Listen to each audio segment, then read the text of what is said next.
Mengapa kita patut mempertanyakan ini? Kasih tanda-tanda yang banyak. Mengapa masih ada sekelompok muslim, saya pikir tidak mayoritas ini ya, sekelompok muslim yang kayaknya kok sentimen banget dengan agama Kristen, sentimen banget dengan agama Nasrani, agama Katolik, kayaknya sentimen banget dengan gereja. Apa sih yang membuat kita menjadi iri? Apa sih yang membuat kita menjadi benci? Oh, kita sama-sama umat beragama. Apa yang membuat kita menjadi a priori antipati dengan itu semua? Padahal kita sudah punya pakemnya, kan lakum dinukum waliyadin. Kita sudah punya kebebasan untuk menjalankan agama masing-masing. Cobalah kita berpikirnya normal. Seandainya kita tinggal di negara yang minoritas muslim, tapi mayoritas kemudian non-muslim. Bagaimana jadinya kalau kita umat muslim, ketika mau bangun masjid dilarang misalnya, ketika mau beribadah ke masjid dilarang, apa rasanya? Kan sakit bagi kita semua. Kemudian yang berikutnya, entah kan gereja itu tempat ibadah, tempat umat memuji Tuhannya, bukan tempat maksiat kan?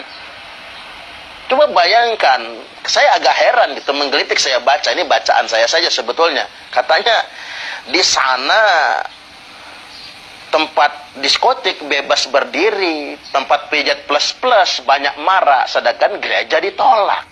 Saya jadi ingat dengan perkataan Gus Dur. Kata Gus Dur, saya tidak cemas ketika di sebelah rumah saya ada gereja, karena gereja itu tempat orang memuji Tuhannya. Saya cemas, kata Gus Dur, kalau di samping rumah saya ada diskotiknya.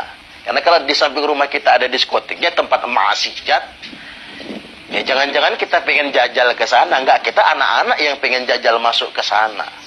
Jadi balik lagi saya ingin tegaskan, tidak ada satupun ajaran Islam yang antipati dengan agama manapun, termasuk yang melarang mendirikan gereja. Jadi kalau ada orang yang mengatasnamakan Islam, lalu kemudian secara arogan melarang mendirikan gereja, dia sudah membajak Islam itu sendiri. Bahkan boleh dikata dia sudah menistakan agama Islam itu sendiri.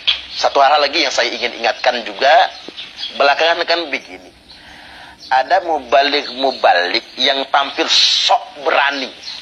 Saya katakan sok berani, berani tapi salah menurut saya. Sok berani menghina agama lain, menghina Tuhan agama lain. Ada kesan, dia mau ustadznya hebat, ustadznya pemberani, menghina agama lain, mendiskreditkan agama lain. Itu bukan berani, saya katakan.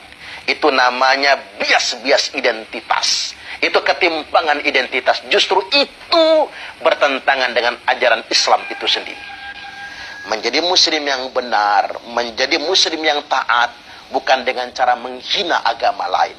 Allah Subhanahu wa ta'ala telah memperingatkan bagi kita semua, wala tasubbul ladzina yad'una min dunillah.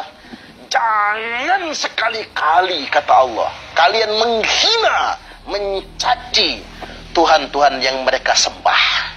Jadi kita nggak boleh sama sekali menghina agama lain, menghina Tuhan agama lain, menghina cara beribadah agama lain terhadap Tuhannya. Sekali lagi saya ingatkan, ini peringatan dari Allah, wala tasubbul ladzina yad'una min dunillah.